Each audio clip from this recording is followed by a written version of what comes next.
Recording in progress.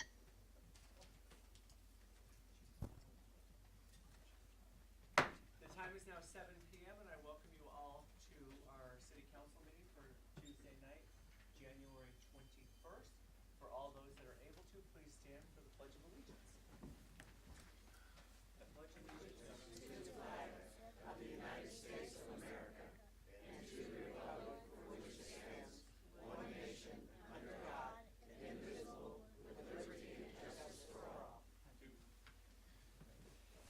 All right, thank you. With that, Ms. Hogan, you want to do a roll call, please? Councilmember Rounds, Here. Councilmember Dowdy, Here. Councilmember Hall, Here. Councilmember Frymark, Here. Councilmember Houston, Here. Councilmember Friend, Here. and Councilmember Burke has called out today. Make a motion to approve Mr. Burke's attendance. Second. With that, Ms. Hogan?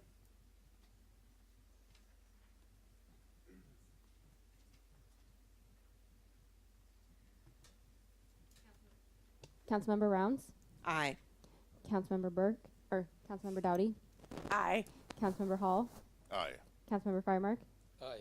Councilmember Houston, Aye. Councilmember Friend. Aye. All right, moving into presentations and proclamations. I'm going to call Chief Gibbs up. We have a new officer that is starting.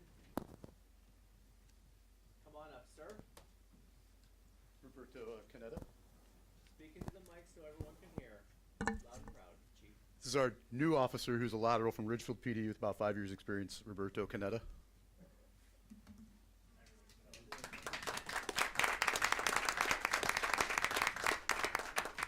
My first time, so I'll try not to screw it up. Go ahead and raise your hand. I state your name. I, Roberto Canetta. Do solemnly swear and affirm I will support the Constitution and the laws of the United States. Do solemnly swear and affirm I will support the Constitution and the laws of the United States, The Constitution and laws of the state of Washington. the Constitution and laws of the state of Washington,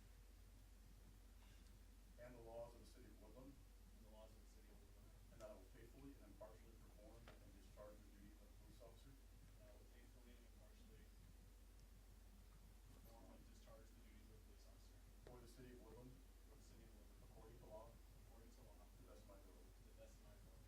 Thank you, sir.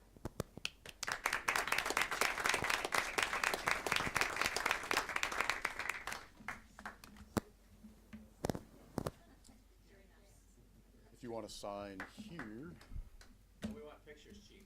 and then we want pictures, chief. Yeah. So Officer Canetta is actually starting tomorrow on graveyard. We'll begin his field training, so not much of a break. You want to be family photos and all that? Come on up, family. I'll move out of the way. Does somebody have a... Riley, I know, does. Riley's got it.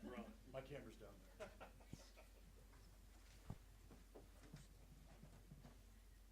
We do have more officers here. Unfortunately, things got a little busy, so they're out and about right now. Hey, Gibbs, maybe you'd like a picture with them? I was waiting. I don't want to interrupt.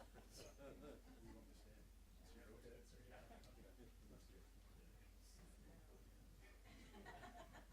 it.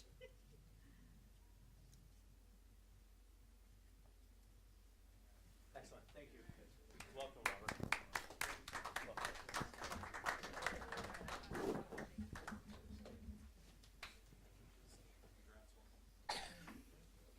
Congratulations.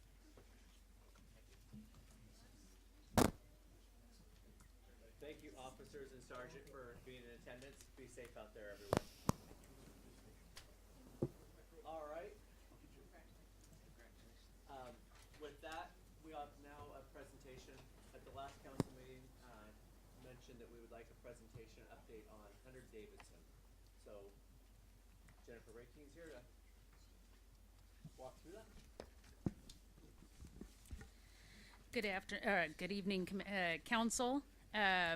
What you have in front of you is our presentation that we provided to the Washington State Community Economic Revitalization Board last week, in which we were successful in receiving a $75,000 grant to pay for a partial of the study. just wanted to give you an idea of all the information that we have provided and we've put public. As part of this project with the fire station building revitalization project, that's what we call it, this is a partnership, obviously, with the city and the port, but we also have with the committee, includes the Chamber of Commerce and Downtown Woodland Revitalization. So with this committee, they were able to look over the RFQ of the scope of work that was presented, give their thumbs up, and that is what was presented into our application. Within the information I have provided to you, you'll see pictures that we've taken inside the building. Some of you may have not been inside the building and have seen what the state of that building is. So just giving you a few snapshots of what it looks like. And then covering on page 3, the scope of work. So some of the items that we're going to address is the preliminary assessment and feasibility study, which is really what are the needs and wants of the building. So what the committee wanted to look at was, here we have the building, we have a skeleton of it. What could happen in the building with its current structure? What type of businesses or uses could be handled within that site? And then with taking that information is what is the improvements that would be necessary for those businesses, that type of industry to operate. So let's take, for example, if you were to look at a restaurant, what kind of improvements would you need to have a fully functioning kitchen within that facility? Or if you were going to use it as a community space or nonprofit or office space, what kind of things would you need to do for improvements to meet those kind of uses? We're not looking at one, we're looking at multiple different types of uses.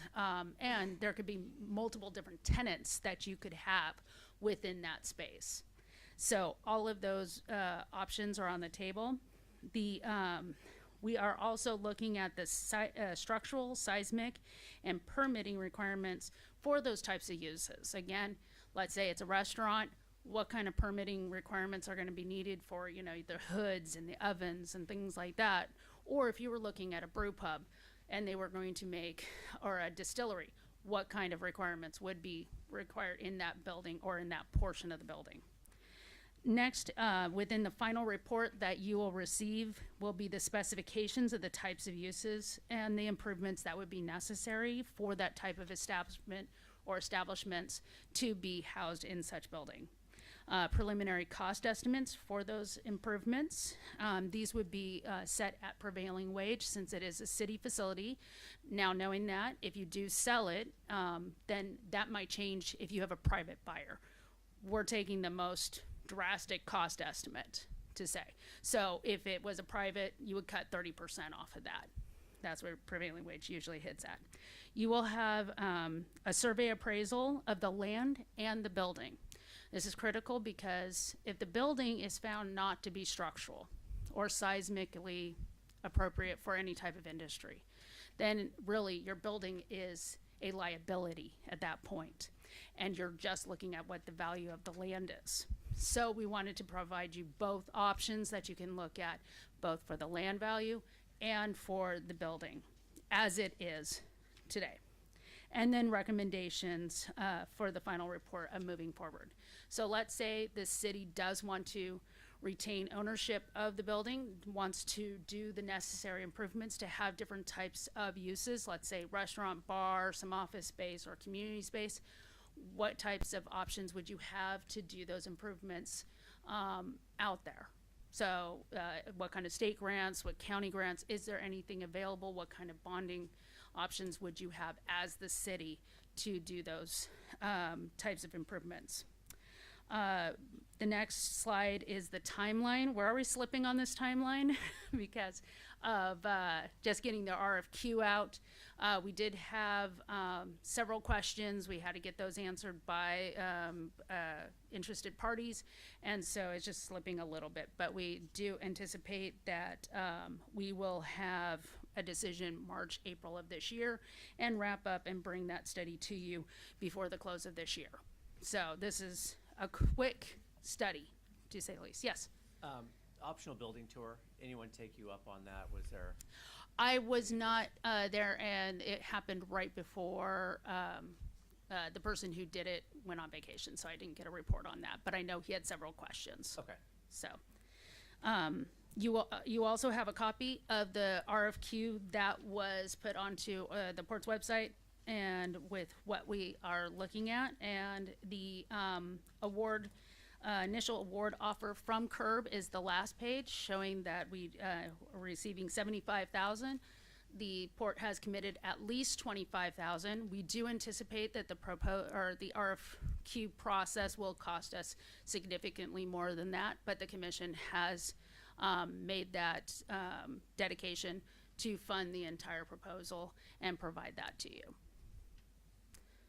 So that is where we're at right now.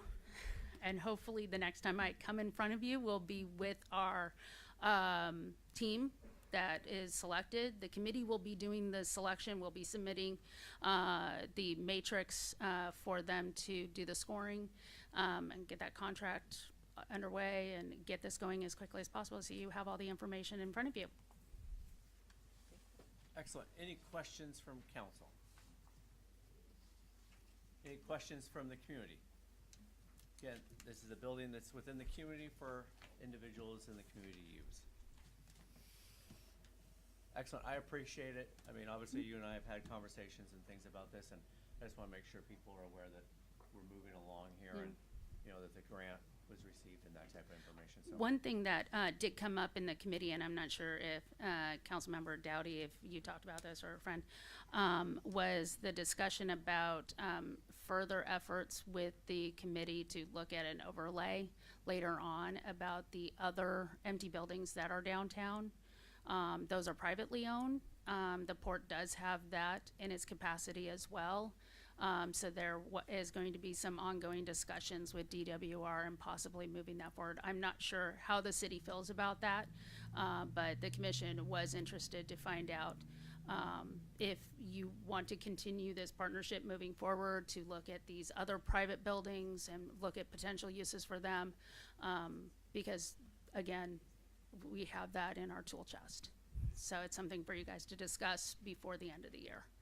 So if you guys are interested, if not, we'll do other stuff. yeah, absolutely. I think it's a great opportunity. The other thing I think that council needs to think about, and we need to think about, if you look at this timeline, it's not until October that something will come. Do we want to do something with the Bay area, the Truck Bay area? You know, I know Winterfest, we did something, opened it up. Is there other opportunities to use that facility for as a rental? What do you do the farmer's market in there? So again, opportunities that we need to look at and what we can per fire code and things. I just want people to be aware that it's sitting vacant through October at this point. Mhm. Did Okay, you have well- something, Riley? No, I would just add though, we do use one of those bays as a storage for our water truck during severe winter conditions, so it doesn't freeze over. So I just want to, if there's any kind of preemptive uses for that, just let Public Works know so we can get that out of there. If you think of any questions, please do not hesitate to reach out to myself or any of the committee members. Thank you. One last question. The mayor was mentioning maybe using the bay. Would our use of the bay get in the way of any study that was happening? I don't believe so, but that would be up to the consultant, depending on what kind of seismic testing they need to do. Okay. But we would have probably a good heads up. And though if it's not being used every day, it could be on a day where, like on a weekend where somebody is not present or something. Okay, thank you. Thank you. Hey, thank you. All right. Next item is citizen communications for items not on the agenda. I have Keith. Come on up, sir. Planners Day. Keith Blau, Planners Days. Planners Days this year is June 19th to the 22nd. It does not fall on Father's Day weekend. So just so people know, this is one of the odd years where it doesn't fall on Father's Day's weekend. So we'll still have all the goodies going on, all the fireworks and parades and car show. And the market is, the links are up to sign up for the Rotary's market. The art contest is underway and will be over on February 1st. We have, I think, only 2 applicants for our court this year, and we'll be meeting them next week and starting on the process with that. And so only 4 or 5 more meetings before Planners Days. If anybody wants to get involved and donate or contribute a prize or has an idea for an event, come and see me or go on the website and contact me through the website. We have a couple other events during Planners Days. Last year was Woodland's Strongest, and they've indicated that they wanted to do that again this year, and it was a hit. They had over 200 people attend that on a Friday, so they're going to do it again this year. And that's with the Christian athletes, Christian youth athletes group. Anyway, so they're going to do that again this year, and we may be having a fun run of some sort as well before the parade. We're have somebody interested in making that happen, so kind of a marathon or a little fun run. Any questions? If you only have 2 applicants, are they automatically going to be the? Unless there was some disqualifying factor. Okay. So but, you've got to interview them. Yeah, they still have to go through the process. Yeah. Okay. But we've had that before. We limited it at 3, and generally I haven't seen any more than like 6 apply in the past, but hopefully we'll continue to get some interest in that. So, Yeah. all right, thank you. Any questions? Yeah, well, what grade do the girls have to be in for the court? Is it They're seniors, juniors. juniors? Yeah. Okay. Yeah. Okay. Okay. Thank you. Thank you, sir. Anybody online or in the audience that would like to speak for items not on the agenda? Anyone? Anyone online? I have one that I would like to mention that's not on the line. I should have done this a little bit sooner when we did the officer, but Bretta Butler is sitting here. She is our new employee. She's our code enforcement and permit tech clerk that works in the office Monday through Friday.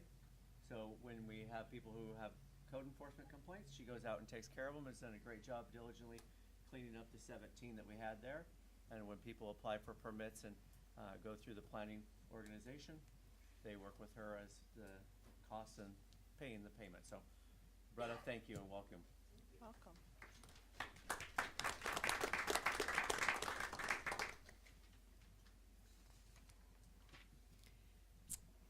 Agenda approval. I make a motion to approve the agenda. I'd like to make an amendment to that motion. So I have a agenda approval as it is. And I have a amendment to that agenda. That's, yeah, second also. I'd like to motion to add item G to the action items to remove the conditional use permit for the Belmont Loop RV Inn and Styles. So the motion here is to remove the conditional use permit on Belmont Loop's RV park from RV in Styles. So again, that is down here on Belmont Loop. The RV there, they have a conditional use permit that allows them to operate there.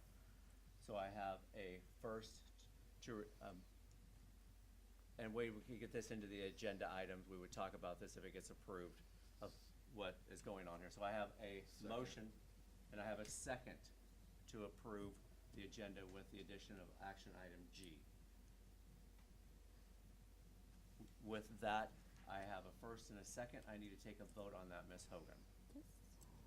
Councilmember Rounds, Was there ever a second on the first? There was never a second on Sir, yours. why would you vote on it if there was not a second? I have a second on hers. Gotcha, so we're voting on hers. Or second. Okay, perfect. To add action Okay. item G. Okay, So, a Just clarification. getting it straight there. The item G on the agenda is a workshop, Oh. but that's not what Okay. you're talking Sorry, about. we'll make it I. it would be I, action item I. Okay. Okay. Action item I, to remove the conditional use permit on Belmont Loop RV Park. And I have a first by Ms. Dowdy and a second by Mr. Houston. Yeah. Okay? Yes.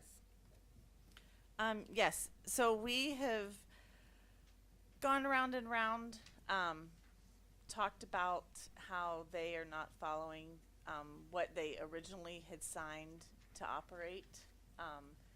And they have received a letter about 3 months ago and have had no interaction with us at all, as to follow up, and no continuing to not respond, not follow the guidelines that they're supposed to operate under, and the next steps would be to remove their permit.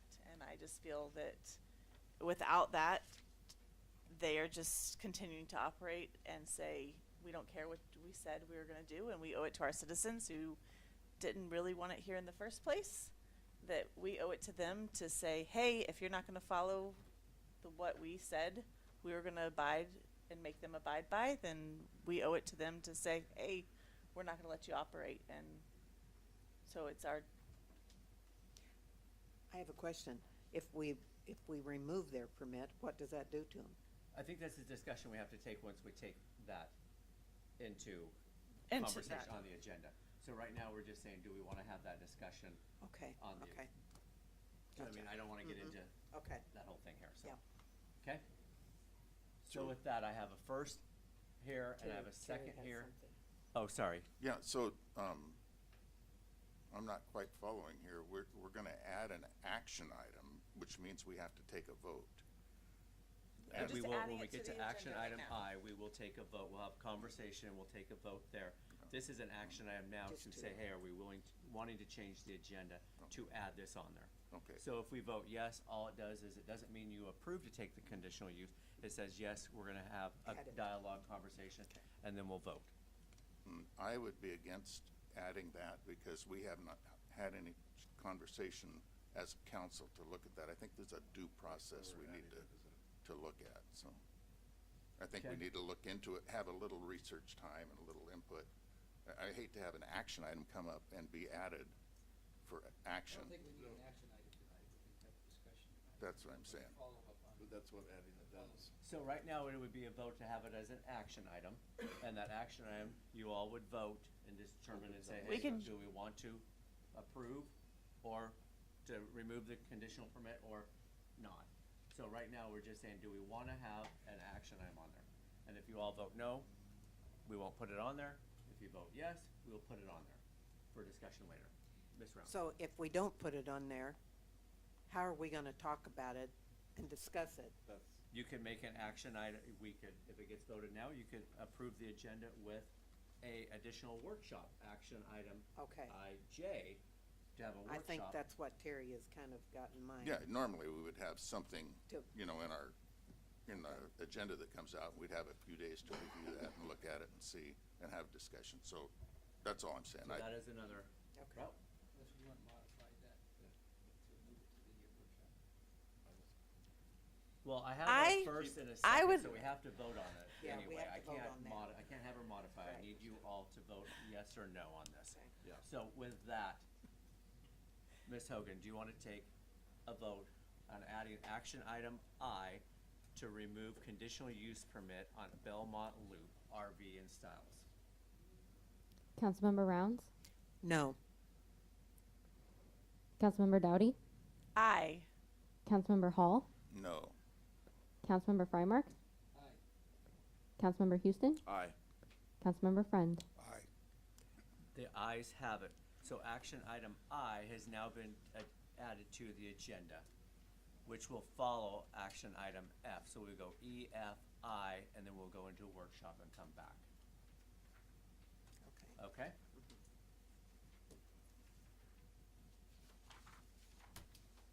With that, we'll move into reports of standing committees. Oh, wait. You gotta approve the original Agenda. second, so there's a second vote. So we have the amendment to change what, motion to approve agenda. Yes. So wait, hold on a So second. Carol- had a first but Yep. didn't have a second. Correct. So that's when Miss Dowdy, she said I wanted to amend the original motion to allow the amendment. We took the vote on allowing the amendment, so now we need to take a vote on approving the agenda with the amendment. Got it. But I need a second still, because I only have a first. Okay. Thank you for correcting me there, Amanda. Appreciate it.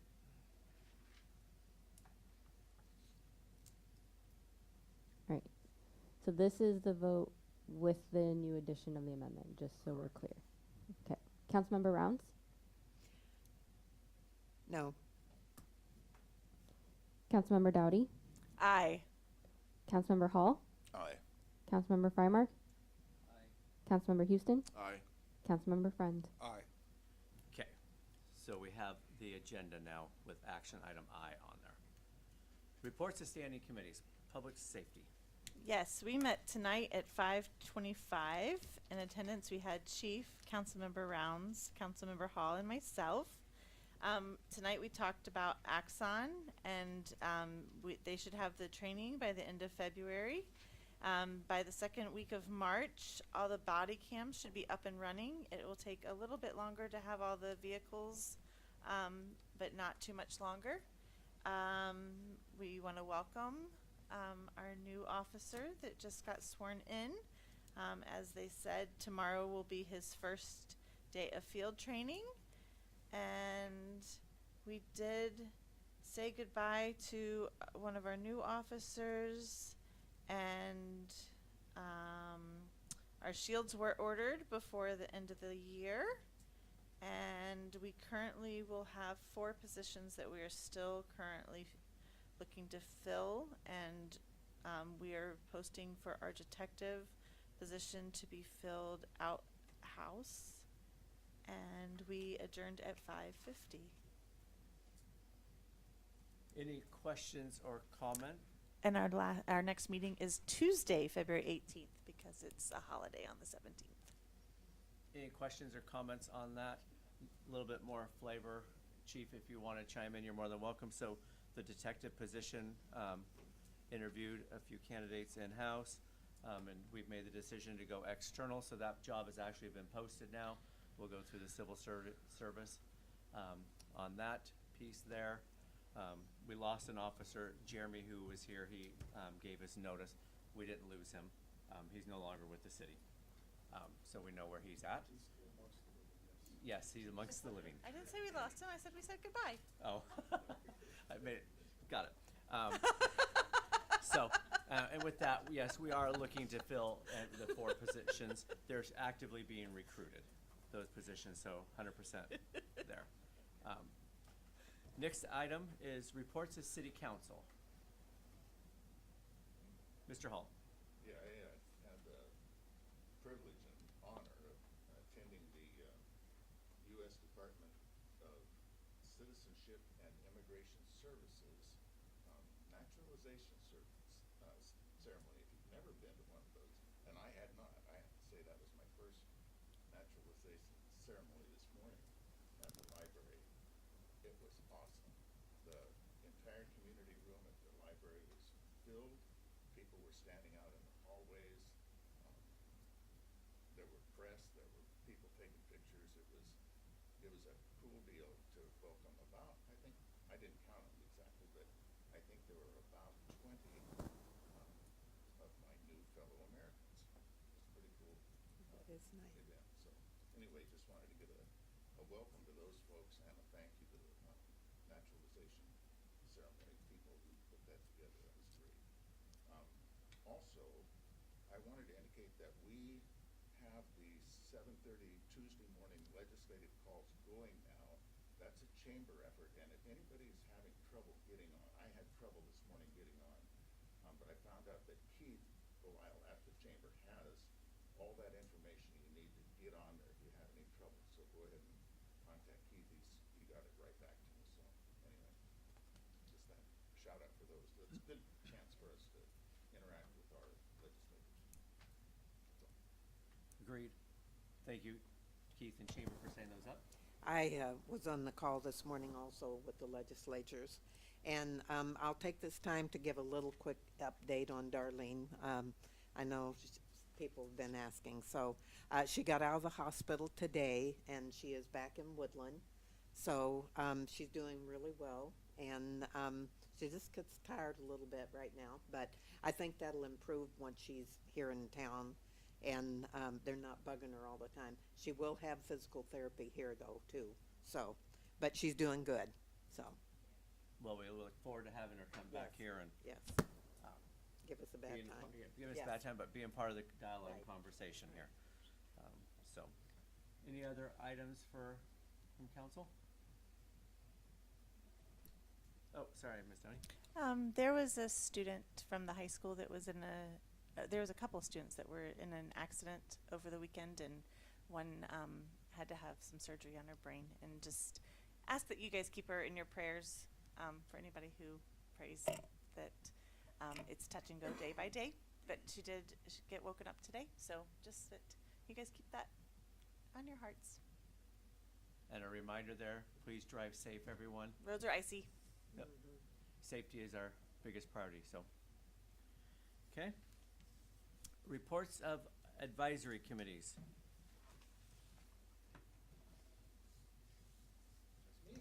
Keith, come on up, sir. Chamber of Commerce. Keith Blau, Interim Executive Director of the Chamber. Chamber and Visitor Center remains open. December visitors, we had 60 visitors. I was there last Sunday, and we actually had a couple people that were going up to the mountain because it was a really pretty day. And there's still some tourism going on here even in December and January. Closed Tuesdays for our luncheons. We'll have our installation and awards banquet this Friday, the 24th, at the Oak Tree at 6 p.m. And we will announce the Citizen of the Year, the Employee of the Year, and the Business of the Year for Woodland, as well as a couple other surprise awards. And our chamber retreat will be Tuesday, February 25th. Legislative calls are 7:30 in the morning on Tuesday, and they will go on until April. If you need that information, come and see me. I'll get your email address, and we'll get you on the list for that information. It's a Zoom call, or you can call on your phone. Any questions? Questions, anyone? All right. Thank you. All right. Moving into reports to city officers, the mayor's report. A couple items to touch on. I asked to talk about Exit 21 this week. That is going to be pushed out to February meeting. So we talked about roundabouts versus the signals and the scoring, and the roundabouts are tending to score higher. They're going back and having some more dialogue and things with WashDOT. Obviously, we think the scoring will still stick around with the roundabouts, but rather than having a dialogue here at council, then going to WashDOT, I talked with Riley and team, and we decided that it would be better to have them come in February. So that's the reason that has been pushed out another couple weeks. Didn't want people to think that we forgot about that. Civic Center. So it's sitting there vacant. We're in the final stages here. The kitchenette, we're working with Kopp Construction to finish the kitchenette area that's in there, a few punch list items so that it will be ready to go. And then it will be rented to the community, just like we have the other community center over on Park Street. So we'll have that building available. Then at the same time, we will also have the current community center that is available. It gets rented out now. We're working on the bathrooms to make it ADA in the old library. So we will continue to have one building there at all times. So then once the bathroom is done at the old library, we will take the other community center out of commission to fix the joists and the flooring, and people can rent the old library. So we will always have that available. It's heavily used by the community, and we don't want to take it completely out of commission. So I see a question from the audience. Quick question, what's the capacity for the new civic center? The The new Civic Center, 45 people. So, great idea. I mean, people can use it for parties and, you know, birthday parties and things like that, just like the other community center. It'll have a, when I say a kitchenette, it's gonna have a stove in there, it'll have a refrigerator or a sink, all those same amenities. It has a hardwood floor, cement floor in there, easy cleanup, easy maintenance type of deal. So we really are trying to make it so the community can rent it out. We budgeted about a little over $1,000 a month on that building. So, okay? And that $1,000 should recover all the water and the other electricity and the other utilities and maintenance and upkeep. So, end of the day, it will pay for itself dollar for dollar there. The Public Works Building, touch on that one there. Jennifer talked about Hunter Davidson, now Public Works Building. Council gave approval to sell that building. It hasn't been sold. The recommendation from council back then was let's wait till after the election. So Riley has waited until now, and so he's this week working with brokers to list that building. Once we have a buyer, it will come back to council for approval. So obviously nothing will get approved or get purchased or sold, I should say, until council fully approves it. But we do have authorization to list it with a broker on that. So more to come. Any questions on those pieces there? Okay. Anyone in the audience or online? Okay. Upcoming events, City Council is February 3rd. February 17th for President's Day, offices will be closed. And then the 18th is a City Council meeting, and February 20th will be a Planning Commission meeting, and we will have a full commission for the Planning Commission. Later on in this agenda is the approval of appointing an individual to the council, or to the Planning Commission. With that, I will move into the consent items. Motion to approve consent items? Second. Questions on the minutes from the prior meeting?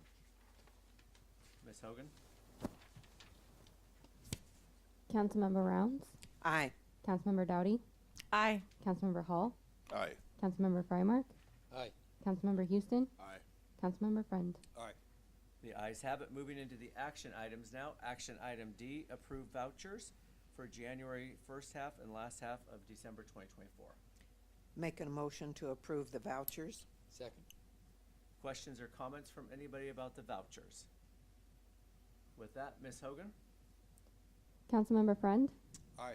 Councilmember Houston, Aye. Councilmember Frymark, Aye. Councilmember Hall, Aye. Councilmember Doughty, Aye. Councilmember Rounds. Aye.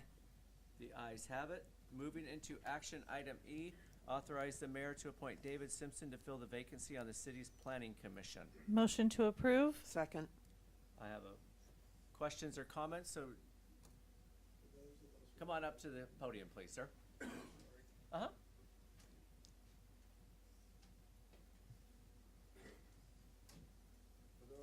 For those of us who aren't familiar with Mr. Simpson, could you give us a little background on him, please? Absolutely. So Mr. Simpson was previously on the planning commission. He was our chair, and he owns a local business here. He also works outside the city of Woodland with a full-time job. His wife is here. He's got kids and grandkids. They're here. He's actively participant in the community. He applied for the planning commission previously.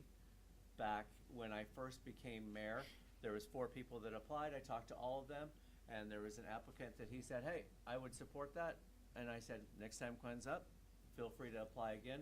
So this one here, there were 2 applicants that applied. Talked to them both. One actually applied after the deadline, and Mr. Simpson, I'm making a motion to approve him back onto the planning commission. Thank you. Absolutely. Thank you. His wife is on DWR, so they're very active here in the community. Okay. With that, Ms. Hogan? One other question. Oh, sorry. Where does that put it? Now, I'm assuming he lives in the city of limits. Absolutely. And how many of our planning commission people are now in the city of limits? Are they all city of limits? All 5 of them live inside the city limits. Oh, okay. Good. I had heard from some that there was one of them that wasn't, but Well, so there is an individual on planning commission that I've had a dialogue conversation with him who people talk about him living in Vancouver, living in Portland, living outside the city limits. Him and his sister have a house here in Woodland. Again, I have had dialogue, had conversation with him. It's one of those things. so it I qualifies it. broached the subject with him. There is a provision in code that would allow one planning commission member who lives outside of the city, but they have to be in the school district. So, because they also represent the city, because the city has school facilities in the city, that was a change that was made a few years ago. So as long as you live from here to Cougar, you'd be okay. Correct. In the school district, yeah. Go ahead, Ms. Reynolds. So who is the one that lives in the school district? There is no one who's taking that specific identified position Okay. right now. Okay. Okay.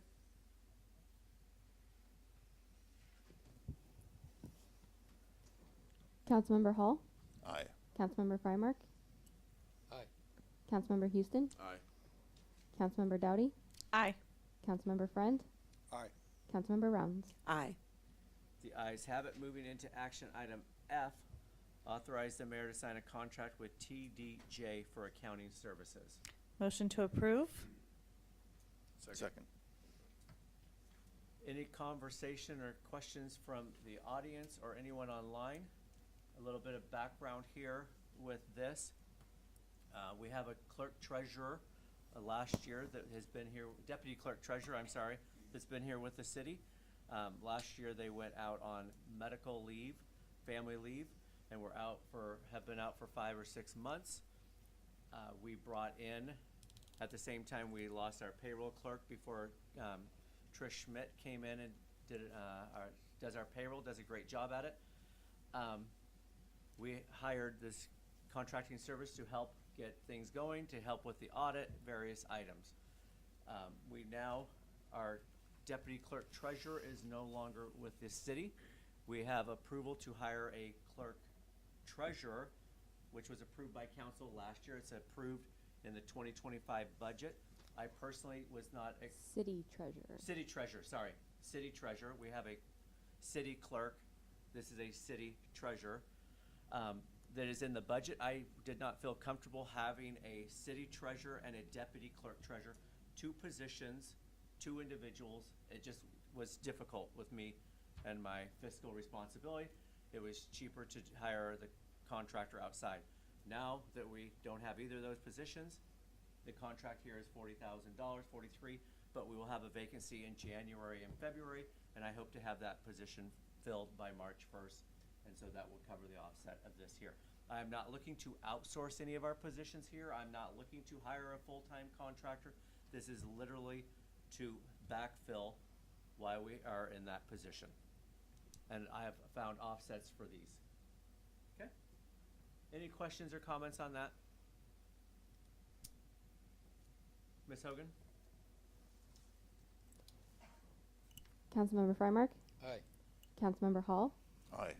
Councilmember Houston, Aye. Councilmember Friend, Aye. Councilmember Dowdy, Aye. Councilmember Rounds. Aye. The ayes have it. Moving into action item I, to approve removal of conditional use permit for Belmont Loop for RV and Style. Motion to approve? Second. Questions or comments from the community before we get into dialogue and conversation here? Mayor, I have a clarifying question on this real quick. Who issued the conditional use permit? Was that an administrative decision or was that through the hearing examiner? Travis, do you want, this, just so everyone knows, this is Emily, our city attorney, that was asking that question, so thank you. Go ahead, Travis. So the decision in this case was issued by the city's hearings examiner, Joe Turner. And the code section that we are talking about is Woodland Municipal Code 17.72.090. What it specifically says is that a conditional use permit shall be reviewed annually by the designated city official to ensure proper compliance with all permit provisions and conditions. And so I have, in this case, been in written communication with them a couple times, and it's been over a year, but we have consistently, with that 1 year requirement, reviewed their conditions and notified them that we believe they were out of compliance with their conditions. So I would interpret the motion that is currently on the table to be a direction to me to, in accordance with this, take it to the hearings examiner and ask the hearings examiner to, the term they use is revoke the permit in accordance with this code section. Thank you for that clarification. I have nothing further. Hey, Emily, while you're on, concerns, questions, with this, I mean, I think what's if we all take a step back, we had Woodland Shores, we have this RV park. Again, our code is short-term. We have people at both locations. We went through, zoning was changed. Now, both RV parks have the opportunity to come and ask to have their zoning changed at their particular location. I do know that Woodland Shores is working through that process and has been communicating with the city. Belmont Loop has not communicated with that, and at the same time, we have not been able to get the list of residents who are there and how long they have been there, which is one of big part of their conditional use permit.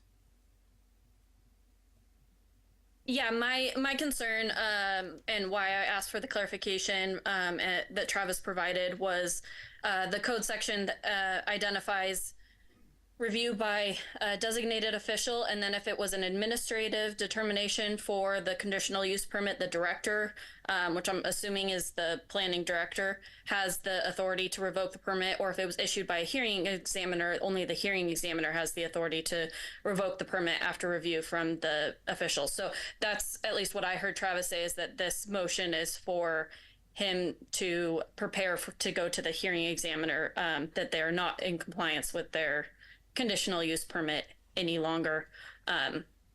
Just that the council can't revoke it tonight, just that they're directing staff to ensure that there's compliance, and if there's not, then the hearing examiner can revoke it after review of the code.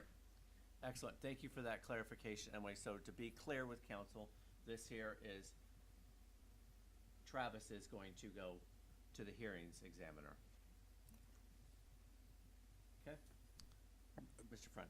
Just curious, Travis, so is it just occupancy that is the condition that's not being complied with, or are there other conditions that are also not being complied with? When this case was approved, there was significant neighborhood resistance, and we added a condition of approval that required that they keep us, that they provide reports about their occupancy, and that they have not provided any reports. But I do also need to point out that that was the initial applicant, and the current owner is not the original applicant. And so on the chance that they had not been informed of these conditions as part of their due diligence, I reached out to them twice. I believe it was once at the 6-month mark and then once at about the 14-month mark, basically saying we have not received any of your conditions, any of the reports that meet this condition, and you're at danger of losing your conditional use permit. And so, yeah, I've taken that into account, and I've provided them written information about the fact that this is a possibility. Follow-up, so if the hearings commissioner, I think, if they revoke the permit, what is our recourse at that point? What happens? So from the city's point of view, we would, I will write a staff report recommending the failure to meet the conditions, and the applicant can come to that public hearing and make an argument as to why I am in error. But their other option is to apply for another conditional use permit. There is no prejudice associated with this. It just simply implies that they need to reapply, which means they have to go in front of the hearings examiner and the neighbors and justify why the permit should be renewed, which would allow us to attach new conditions of approval if we want to allow them to continue. But they would have to make the argument as to why they are consistent with the conditions of approval, which include the public good associated with a conditional use permit.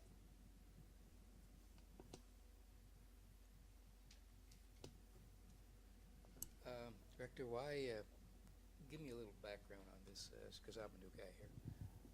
Why are we having a hearing commissioner be the final say on this? So the code provides for a hearings examiner. They are essentially a independent third-party entity. They are a licensed attorney who's licensed to practice here in Washington. And staff's role in that case, we develop a staff report where we conduct an analysis for compliance with code. And the role of this attorney is to make a legal interpretation as to whether or not we have properly applied the code.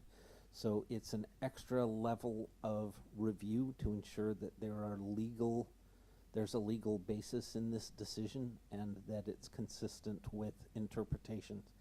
Now, traditionally, in the planning field, if you have defined conditions of, or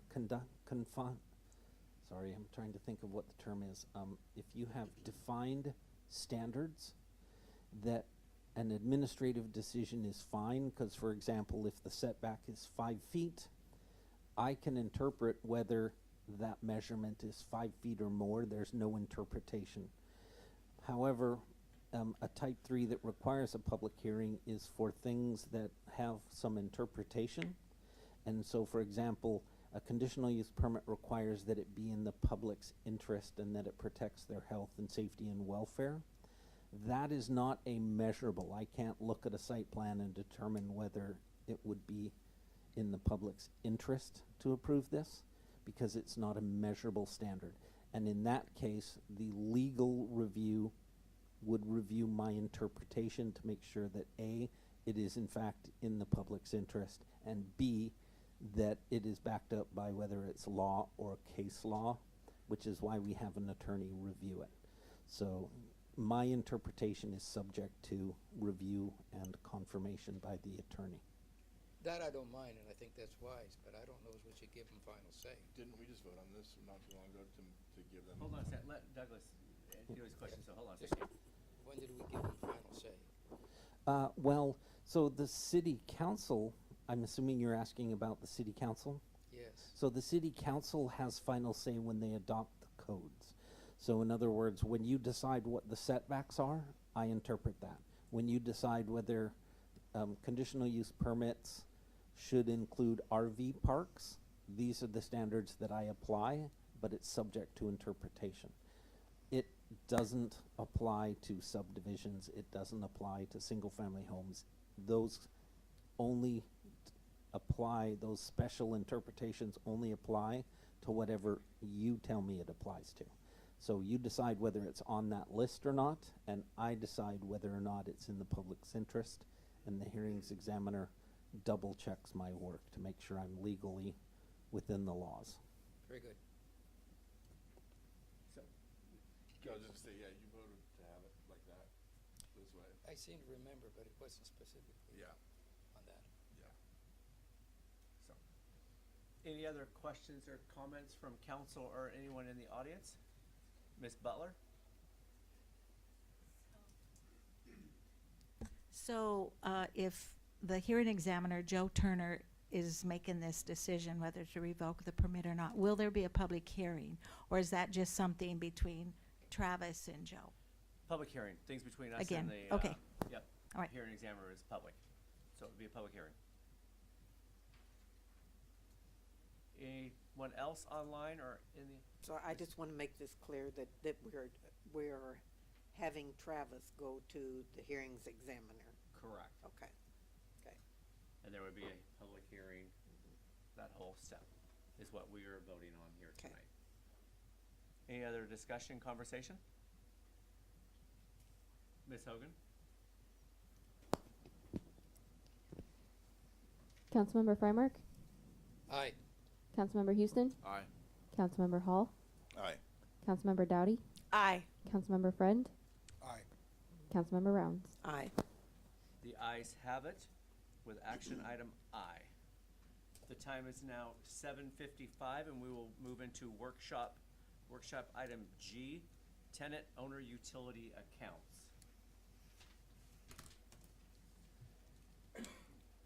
Mr. Riley. Good evening, council and mayor. There's been multiple questions over the past couple months about utility accounts and tenant or owner's names. So I just wanted to open a line of communication with the council for any direction or comments that you may have on those for clarification, so we can kind of move forward with the direction from council. Currently, we do have the option for tenants to be on the account, but the homeowner has to approve those for those to be available. So do you want to walk, Riley, the issue here with if we put it into 100% into the tenant's name and it's not on the homeowner and they, Yes, so walk if out us. so currently with the process, if a tenant fails to pay the utility bill and it goes to disconnect, with the owner actually on the account and liable for those funds for the account, we can go to lien. Unfortunately, if we move to just having the tenants on the accounts, it basically eliminates the city's opportunity to lien that address, and so we have no way of actually recouping those funds.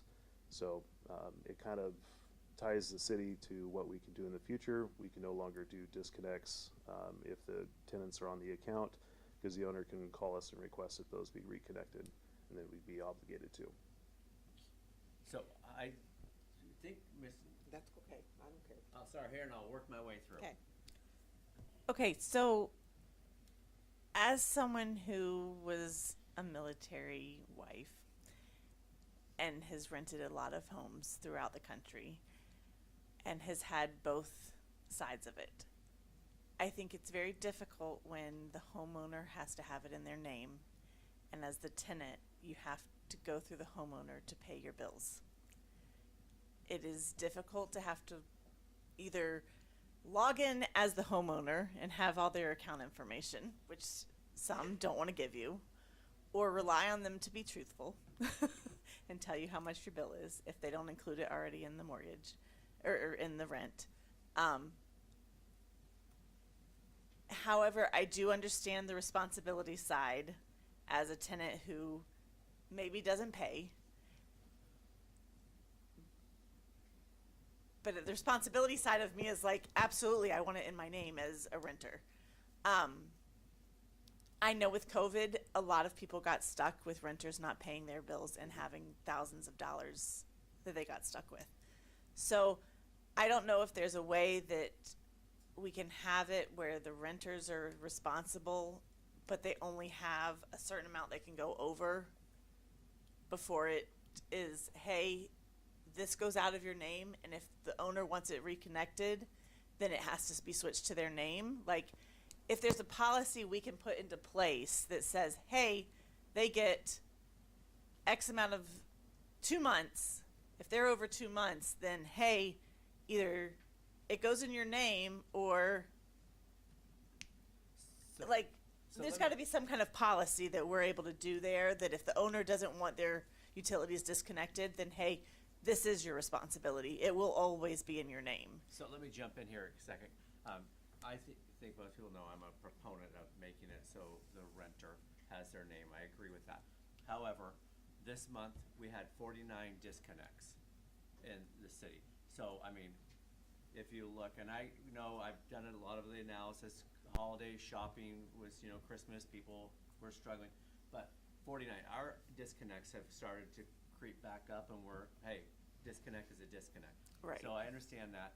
And then the other side of it here, where you're waiting for your landlord, but you can go in and set it up for, automatic payment plan, or not payment plan, but automatic payment. I put my, account number, my checking account on there, and so I don't really have to wait for that piece there. The other piece that I would throw out there is, we haven't made a decision. I have to bring it back to council, I would, but Tyler Tech we're using now. Tyler Tech does, and we have it in the budget, Tyler Tech has in, technology for us to do the billings going forward. That would be probably 7 months away, 8 months away from now. And their software has the ability to put both names on there. So it's a little bit better and not as clunky as what we're dealing with mine all here. So I'm just trying to present some facts out there to think about here. Well, I know several places that I've lived where it was, as the renter, the owner was always on it, and when we moved out, it just switched back to their name, so that it was never a disconnect. It was just a switch, like billing, so that it was never.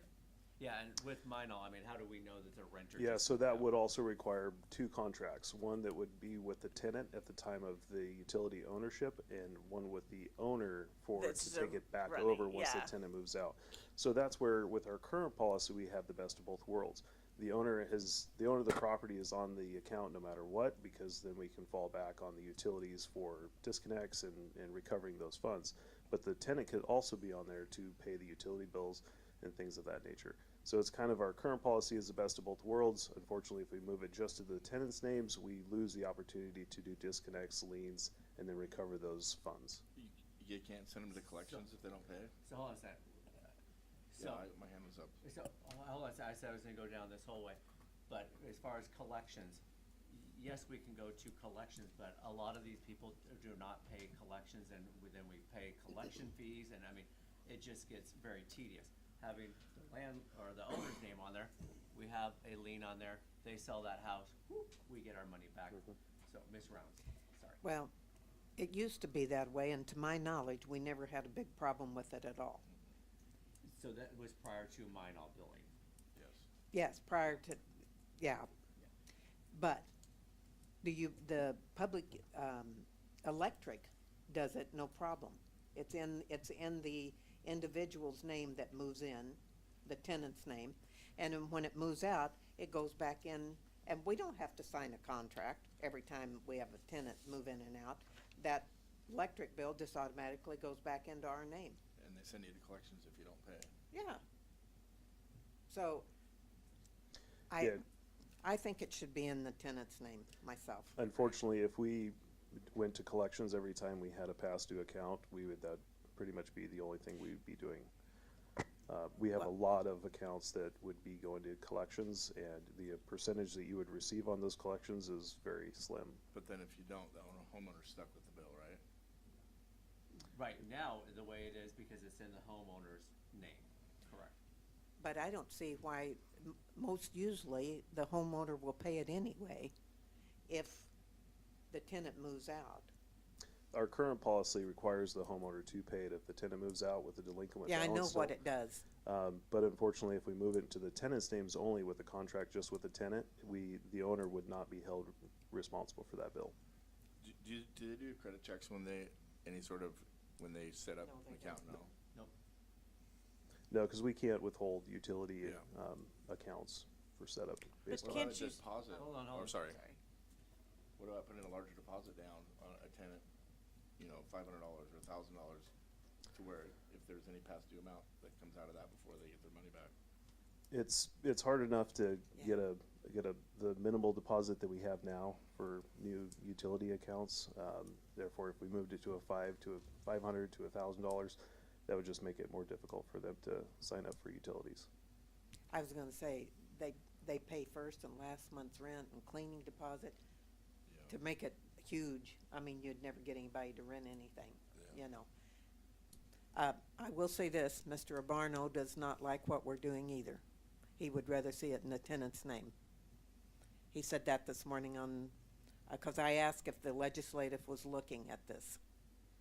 So there's been many case law around tenant ownership of utility bills. And as far as I have been notified by both of our attorneys that this is the best case scenario that protects the city.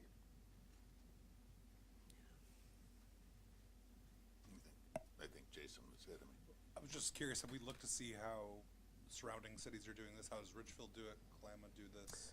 Yes, our most mirrored city is going to be Kalama, which gets quoted a lot when we talk about tenant ownership accounts. Kalama also requires the homeowner to be responsible for the bill if the tenant goes delinquent. So it's the same exact policy as what we have. What about Vancouver? Vancouver, I am unaware of. Is it the same? It's in the tenant's name. So, Go ahead, sir, sorry. Um, I was taking a note, my bad. yeah, my question would be for in the interest of the homeowner, what if we put this just in tenant name, will the homeowner still get a notification? My concern for the homeowner would be somebody moves out and doesn't pay, and you don't know about it, it's a dead of winter, and they cut the utilities off. That could negatively impact the homeowner, could cut off. So if the homeowner is on the account, or the landlord, or whoever is on the actual account, they get notified of all the delinquent account balances, they get a statement every month, and we do have a $200 limit, so if you go over the $200 limit, you will be disconnected. So we don't allow it to run on, so you don't have multiple months past due before you're notified. So the homeowner does know. They do That's get what you're notified, saying. yes. Yeah, Currently, okay. because the homeowner is on the bill right now. Okay. Okay, I was gonna say, what if they had the deposit down and then they won't let them go past that amount? So if they get so far behind, it's gotta be able to cover what they have for their deposit? Could you do something like that, so where they would know right away whether they're not gonna get behind, and they could be covered by that, you know what I mean? Don't let it get behind so far that it exceeds the amount of the deposit they have down. Does that make sense? So, I know what you're talking about. put $200, What's our deposit now? It's $200. Okay. He's saying, could you not let them get any past due past the 200? And that's why Before we you have the contact- $200 deposit, and we have the $200 cutoff for delinquent account balances. So, when we switch to the other, you're saying that we can automatically set it up where the tenant and the homeowner will both get bills? Correct. I think that ultimately is what's the best case scenario. I think with mine all, having to opt into it is the problem. I think if we can automatically just send it to both locations and both are getting it, it's the same as the tenant having it in their name, and then they're not having to pay the deposit when they're already strapped for paying first month and last month. As long as they have a bill in their hand that they can log on, because a lot of times you can log on and pay. You don't even have to log on. You can just say pay now, and it'll just say enter your account number and pay.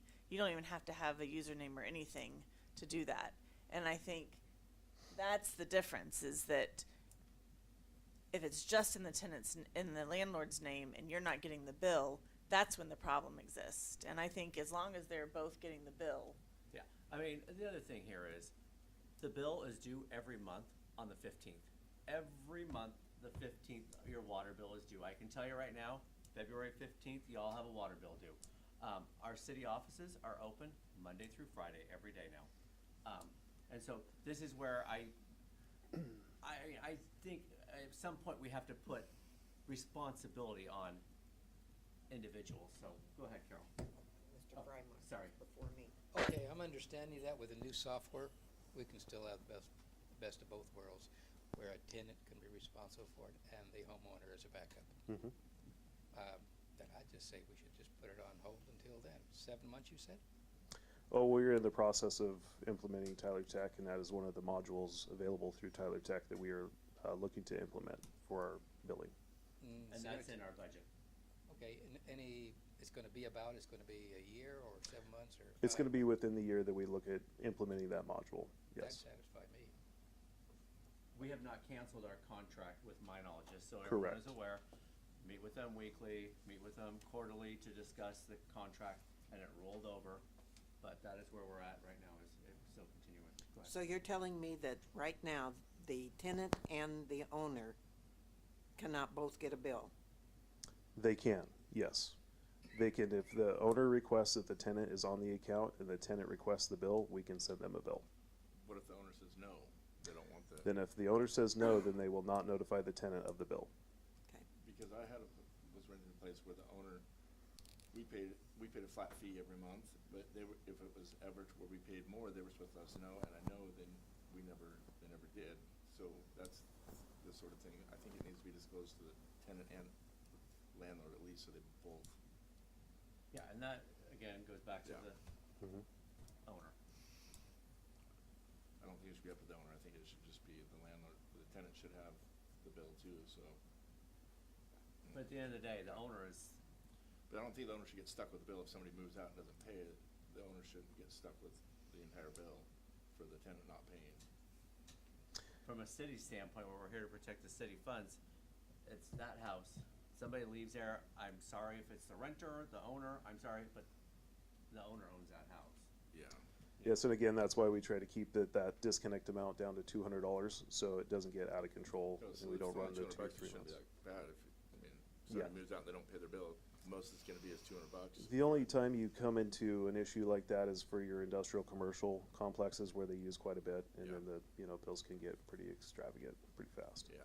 So, like I said, this is kind of the best of both worlds that we try to work with, but I know there's been some conversation pieces around this, so I just wanted to address anything, and if you had any recommendations, we'd like to take that into consideration and make policy change. So there's no way an owner could get stuck with like 6 months past due bills? No, Okay. absolutely not. Oh, okay, that's better. Cause he or she are getting the bill. Yes. I don't see Jennifer in here, but the port is one who would really like this to be in the tenants rather than Right, in their right. name. I was surprised she didn't stick around to speak on that. But I do know where she stands on this here. And I will reach out to the port also to have a conversation with Jennifer on her concerns and what we can do to kind of work with them in a better way to try to support what they're trying to do. So, Mr. Brett. kind of thinking on the port note, that those are larger accounts that they're dealing with. Is there an opportunity to say for commercial accounts, we're going to handle them one way, that would be in the tenant's name and against the business versus? Yeah, we have Residential. policy and code that we have instated within the city, and it's kind of a one-size-fits-all in that category. So again, if we went to tenant ownership of the utility accounts, it would fall back across the on, board. it would fall back on the city for any delinquent account balances to absorb those. And that's not a possibility with Tyler Tech either. It's just the policy of the city that it's Correct. one way. Yep. But I think Tyler Tech, and with the port, it does take care of that issue because the port's name will be on there, but it'll also be their tenant. Yes. So, they will take care of that issue that I have a conversation, I keep pointing over there when she's not there, so my bad. Do you have a limit that for those commercial uses that they have a limit that they go over? So it's still a $200 limit. Oh, okay. So commercial industrial accounts, they're usually a 1-month limit. So if we do not receive payment by the 15th, they're due for, they're able to be locked off anytime after the 5th of How the following high month. is the commercial average? It varies depending on what kind of process they have in-house. So you can see a bill as low as anywhere from $5 or $500 all the way up to $10,000 to $15,000 per month. Okay. So we do offer, currently we are doing robocalls, and those go out to any accounts that have a valid telephone number with the city.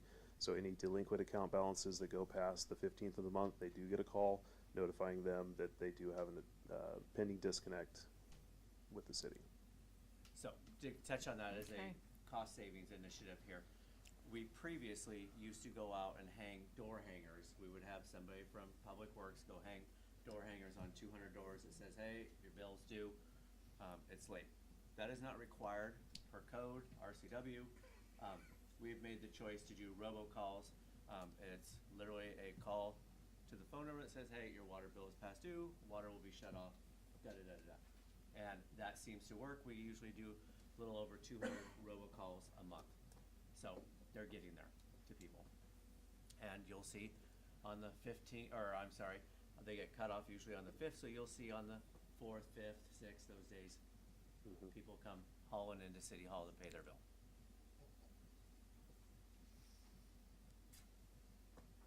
Any other conversation on this? I know, Carol, this is something that's important, and you had a conversation with me about it. I just wanna make sure that there's more dialogue. You're not being cut off here or whatever. Well, if I decide to want to bring it back up later, I will. Absolutely. Okay. Yep, 100%. I just wanna make sure that I wasn't cutting you No, short, so. you're not. Okay. Anyone on the online? Okay, next, we'll go into workshop item H, which is utilities 90-day suspension. Riley, Riley, you wanna touch on broad here before we open it up for conversation? Yes, absolutely. So currently, the city under ordinance number 1469 allows for a 90-day suspension. This is for everything but the stormwater fees. So you can have your water, wastewater, and garbage services suspended for 90 days. Unfortunately, the current code is very vague. It says that you can apply for a 90-day suspension, but it doesn't say how concurrent you can apply for those. So somebody could apply for it for 90 days and then reapply for another 90 days and kind of push this 90-day suspension on for ultimately ever. The issue with this, Why would anybody want a 90-day suspension? so we have about a half a dozen snowbirds within the city. Okay, gotcha. I didn't realize what this suspension was for. Yeah, so it's a So that suspension now of I know. services. Okay. Voluntary Um, suspension. So one of the issues with that is our garbage service is contracted with the city. Those are services that the city pays for no matter if people use those services or don't use those services. So when we suspend those for 90 days, the city is still paying for their garbage service whether or not they use it or not. The other issue with that is our base rates for water and sewer are current vested for customers. So customers who pay for those base rates, those go into our infrastructure. And without those, they're not basically vesting continuously, so we lose out on those funds. The major issue with that is if we allow people to do a 90-day suspension, we're not incorporating those funds. That's based off the FCS group study that we had in 2021. And so our continued infrastructure projects, those funds are not being allocated. So we're losing out on those fundings. There's also in the application, there's a statement in here that says that I understand that there will be no charges for water or sewer at that time during the suspension. If a customer doesn't shut off their service and have us physically turn off the meter and they get a leak while they're gone during that 90 days, the city is responsible for any of that water that they use if a leak were to occur. So are you saying it, so if the city doesn't turn it off? Mm-hmm.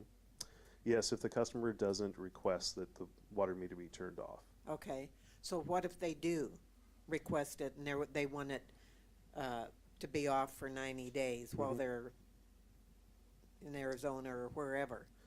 Yeah, so if the customer requests the meter to be turned off and locked during the 90-day suspension, it is a $100 fee. It's a $50 disconnect and a $50 reconnect. So are they getting a minimum balance every month also? Just for their stormwater. Nothing else is being billed at this moment. Okay, okay. So the city's then paying for the garbage? Yes, city's paying basically. Well, they're not, the point of it is, they're not putting out any garbage, though. I don't think it's fair to charge people that go away for 3 months for their garbage when they're not putting out anything. But it's a contract with the, I know that, but so we're, the citizens are paying for that garbage? Yes. Yeah. yeah, but we're kinda, So, hold on a second. So ultimately, is it cheaper if they disconnect and reconnect than to do a 90-day suspension? So currently, what I'm proposing is to eliminate the 90-day suspension altogether. So that would basically mean that if somebody was a snowbird, they would contact the city and request a lock-off if they didn't want to, I've had too many snowbirds come back and say their washing machine or their dryer, Right. Water hose blew and it flooded out their house. So the proper way to do that is contact the city and ask for a disconnect, and we'll go out and lock off your water so you don't have to come home to a flooded basement or whatnot. But with the current policy, they can leave everything turned on and be gone for 90 days with just paying the stormwater fee.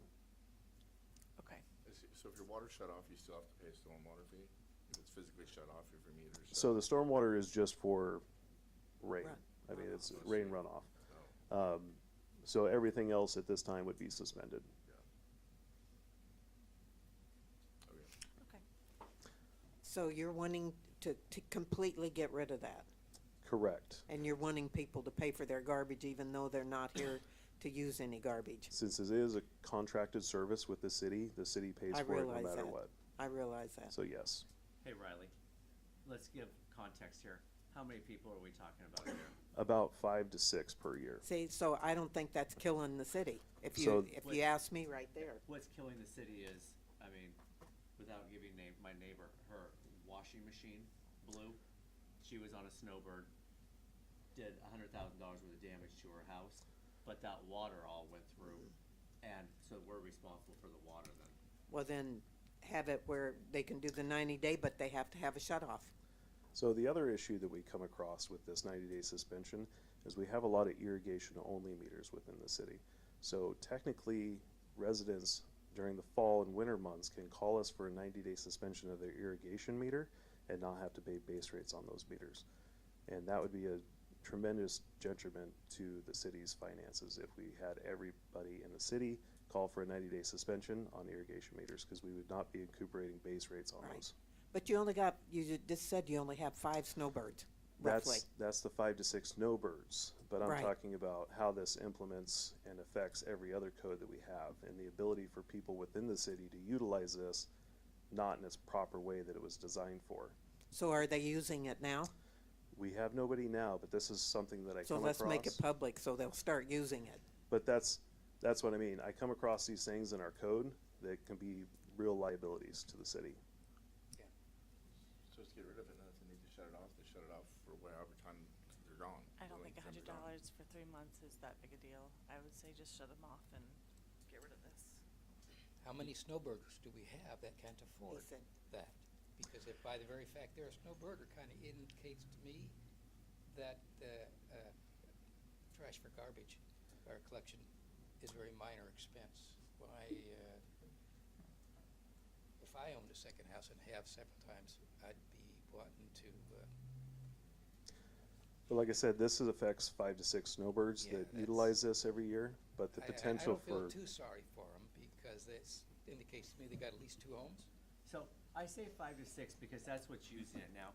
But one of the things I've asked Riley and, Chief Gibbs, while he's sitting there, or Travis is sitting there, Amanda, as they've taken these positions here, is go through, look at code, look at our policies that we have here within the city, and make sure there aren't loopholes that somebody could later on come get us. I mean, we're here to protect the citizens and the community that we're at. And so this is one where he's identified and said, hey, Deinhardt, there's this piece here. And I said, okay, let's take this to council and have a conversation about it. Because I agree, there's only 5 or 6 people, and that's why I want. But there is a loophole where people with just an irrigation could say, you know what, I'm gonna shut that off, and it would be detrimental to us. So, Just say it. I forgot what I was gonna say now.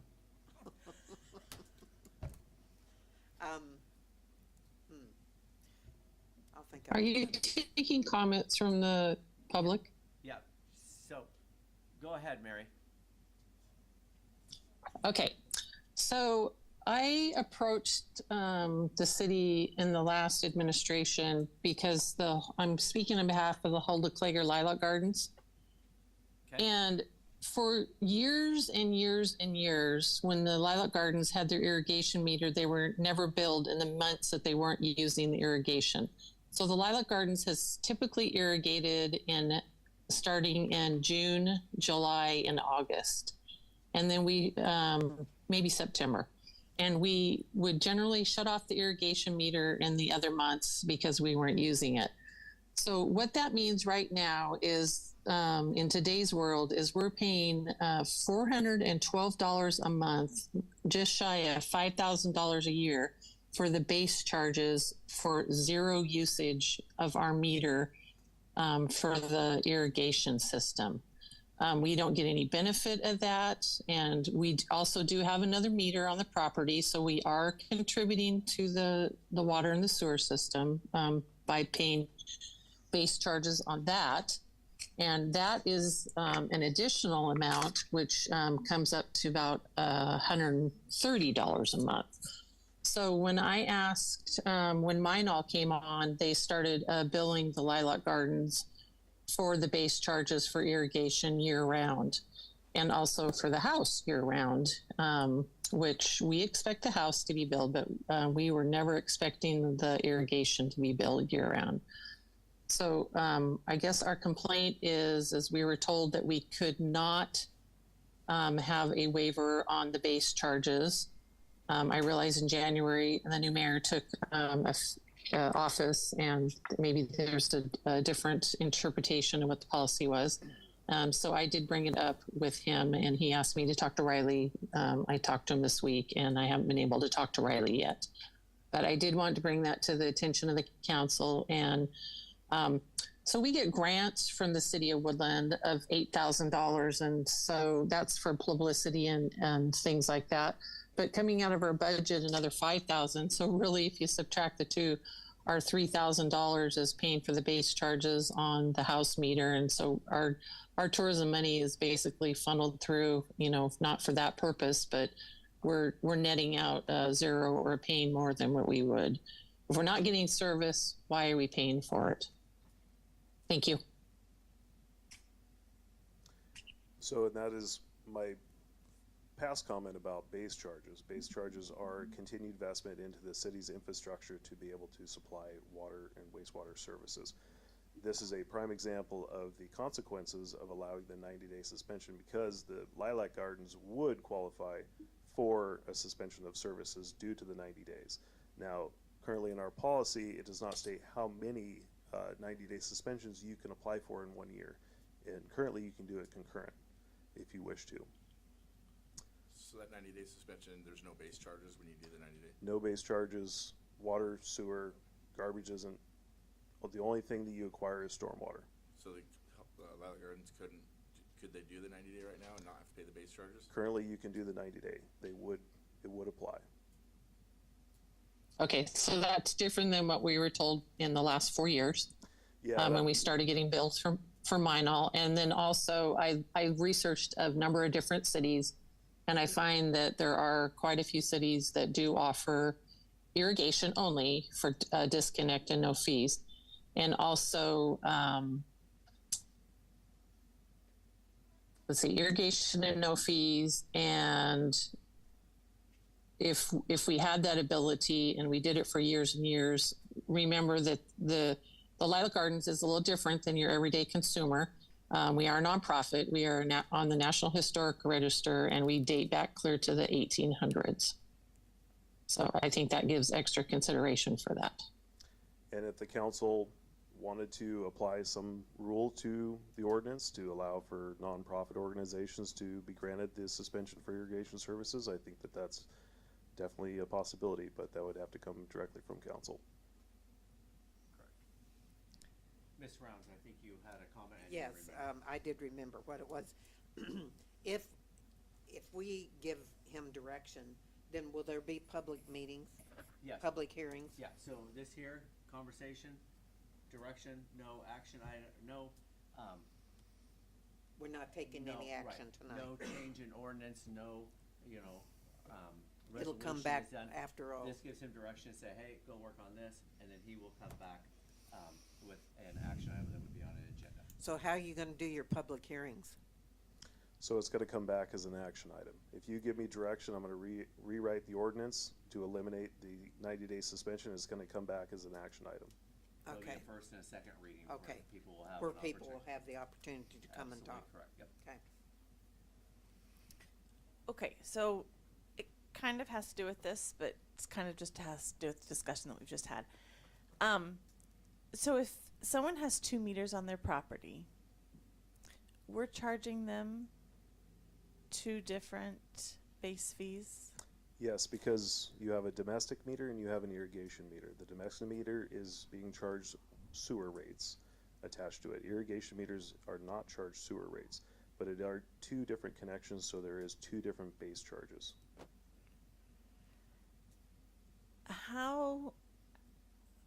What percentage of our town do you think has double meters?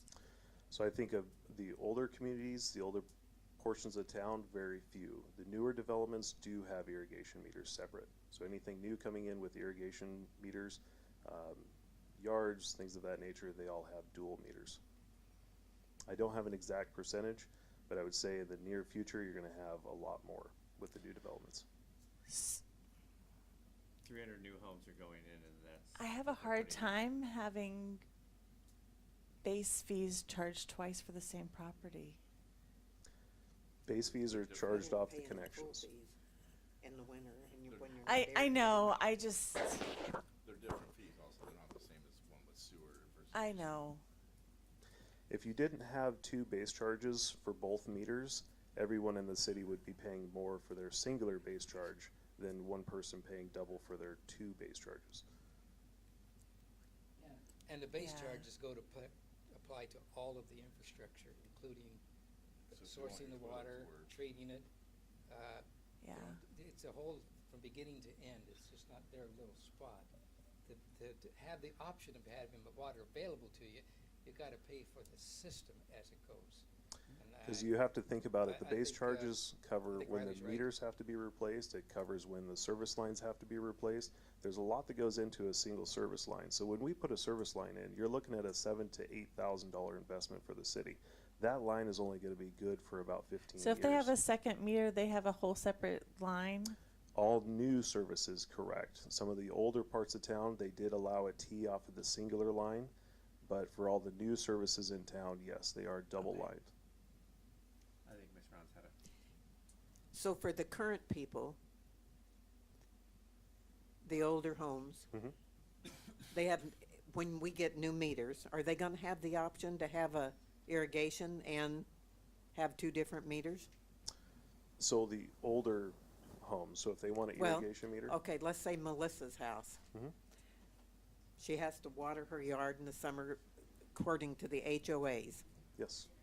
So when the new meters come in, is she gonna be able to have two meters where she can water it in the summer, but in the winter, she's only gonna get the base fee? Would she be better off? I don't know. So currently, if she has one single meter that feeds her irrigation and her domestic, she is paying sewer rates on that meter. Right. So whatever she uses for irrigation, she's actually paying for sewer rates. In the future, if she wanted a double meter, she would have to pay for a new service line connection to be installed. Okay. And then that would be void of any sewer rates. Even in the summer? But there's Correct. something in that has passed that in the summer it does the average. It does the winter averaging. But Yes. You're still paying Yes. you're still paying sewer based on your winter average. With that second meter though, you're not paying any because Correct. you're assuming that it is 100% going in. the Got you. ground. Yes, got you. See what I'm Okay. saying? Yes. So that's the key here. So bringing this up to council for discussion is not to open a loophole for the rest of the customers. Like the mayor pointed out, it is, we are here to observe our ordinance and come up with any possible issues for the future.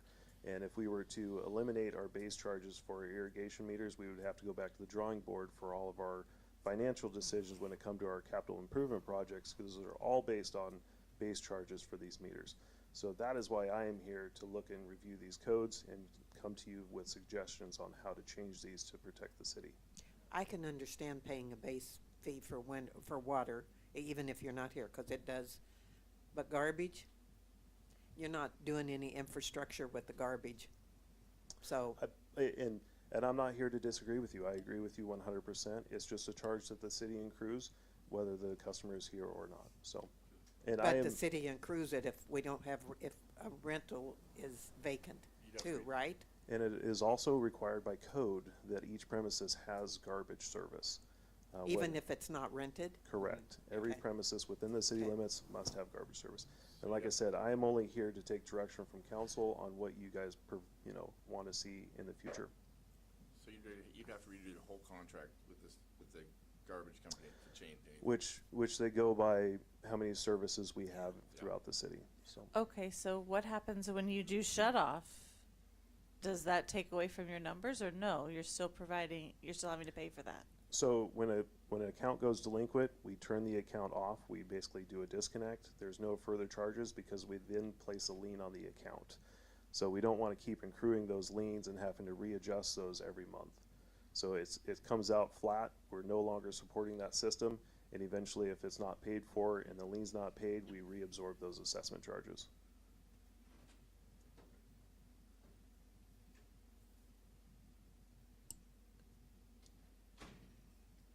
So if a snowbird, Mhm. if we got rid of the 90-day suspension and snowbird said disconnect my water, they would still get So, So if we get contacted by a resident that wants their water disconnected, we will go out and shut off the meter, so there's no chance of any kind of issues happening inside the home But they're while they still are gonna gone. get trash But and they- stormwater. But they still need to pay just the base charges for water, sewer, and garbage. And So they stormwater. would, it costs them 100 plus they still get the base? So the $100 is to guarantee them, that's our guys going out, disconnecting the meter, and then reconnecting the meter. Oh, but they're still gonna get bases. But they still get charged the base rates. Oh. There's no zero charge, even if your meter's shut off, you're still gonna get charged. Yeah. Because again, they're part of our system. But if they moved out of their house and disconnected it, and nobody was living in the house. Still play base But charge. again, we have Okay. old I got you. infrastructure Okay. here. I got you. And We don't in get my enough head, off that was of not what I was permits and got stuff to it. Pay for the structure. We I have got it. So you have your base charges that go to your infrastructure improvement projects, capital improvement projects. Your basic usage is just to pay for the water that we have to treat, provide, distribute to your homes. The base charges are what drives our infrastructure and our replacement projects. That's kind of the key factor here. So we need to make sure that we utilize those base charges. Like I said, we have very few snowbirds, but it can be misused in the future. We should keep charging them year round, everyone, on base charges. And like I said, as far as the Lilac Gardens, we can put into the code, you know, a nonprofit organization. That's another consider. We you know, can, that's another we can write that into the conversation, ordinance and but, have that approved by council. It's still the same infrastructure though. Somebody's gotta pay for it sooner or later. And that's kind of the concern that I have is if residents who are on those 90-day suspensions and do that concurrently, which based off the current ordinance they can do, somebody else has to pick up for that loss of revenue. I'd recommend just disconnecting, I mean, discontinuing the suspension. They want to Okay. shut it off, fine, turn it back on. And if Not that's the suspension I did, general consensus throughout the council, then I'll go back to the drawing board, write up the ordinance. If we want to add the nonprofit clause in there, then I'm more than happy to. Mr. Friend. I think I'd be in favor of suspending or no suspensions, but making the exception for nonprofit, if you can write that in. Absolutely. Yeah. No suspension. No suspensions, so the 90-day suspension gone, but making an exception for like the nonprofit So situation. Lilac Gardens not paying a bunch of, Not, just say nonprofits, yeah, period. nonprofit. Well, how much are we talking about though, percentage-wise of the city for nonprofits? You got a percentage? As far as I'm concerned, I just realized 5 minutes ago we had a nonprofit at the Lilac Garden that would benefit from That that. might be the So only one? No, No, no. no, it is not the only one. We'll have others. The only one that is in that situation right now. as far as an irrigation meter is concerned, yes. Ms. Rounds. You forgot. No. Took me a minute to gather my thoughts here. What I would like to do is, before we vote on it, is have you put some stuff together, bring it here and let us discuss it before we put it into, ordinance to, So you would like me to write up a new ordinance, bring it back as a workshop item I instead of? think so, and let Okay. us really delve into it and see, Absolutely. you know, and give us some figures with the 90-day suspension, or, you know, some different scenarios. Okay. So Absolutely. That's my feeling. Yeah. Perfect.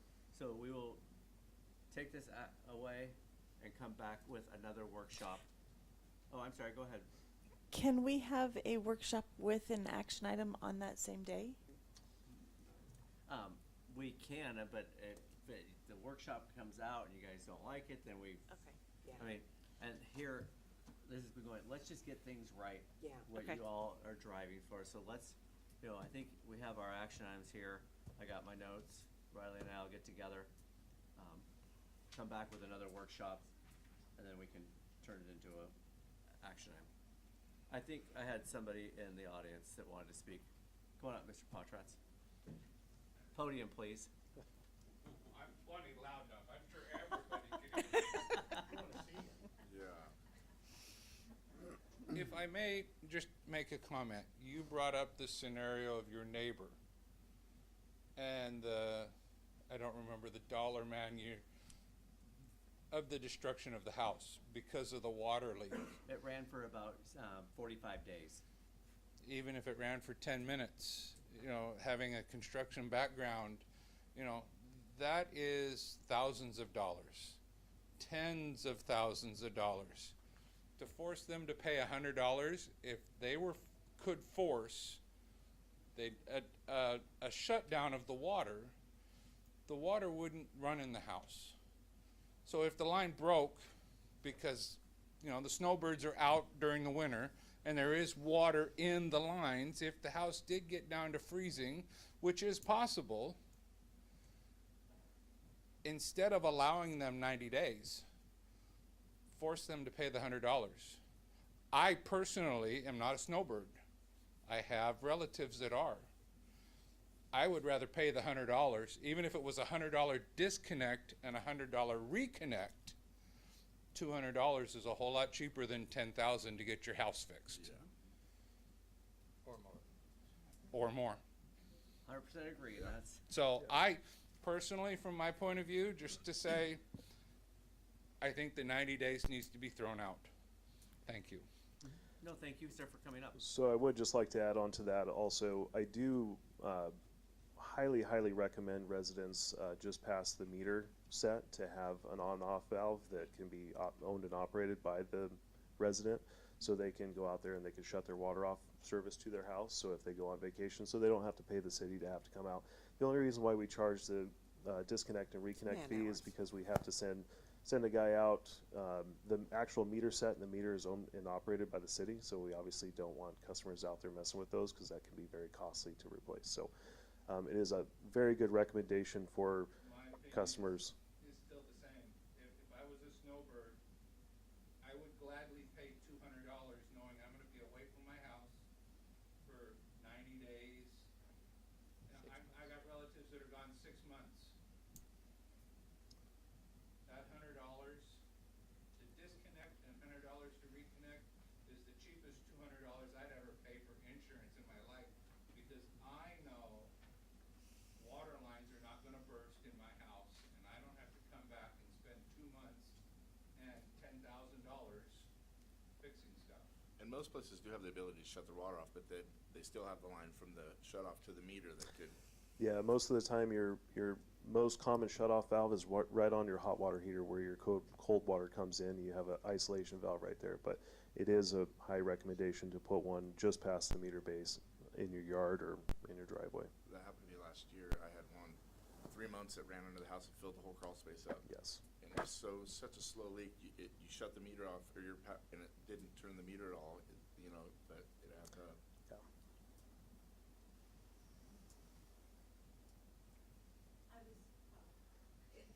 Ms. Butler had her hands up. No, I was just gonna say, there was an objection about paying for a use that you're not using. But when you live in the city, it's kind of like we pay for library whether we use it or not. It's just one of the benefits that you get for living in a city. You have your police services handy or all that. So I understand paying the base fee for that. Okay.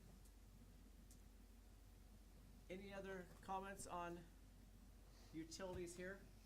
Let me reiterate, anybody that can afford 2 homes, I think this is a minor consideration.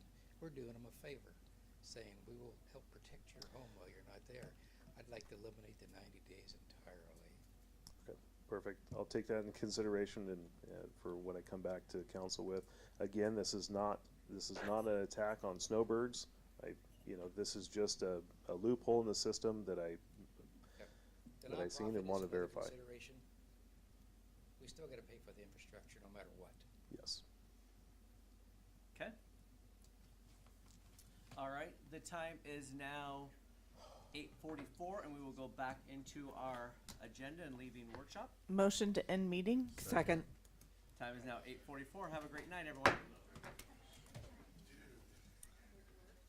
Boxes of folders. Recording stopped.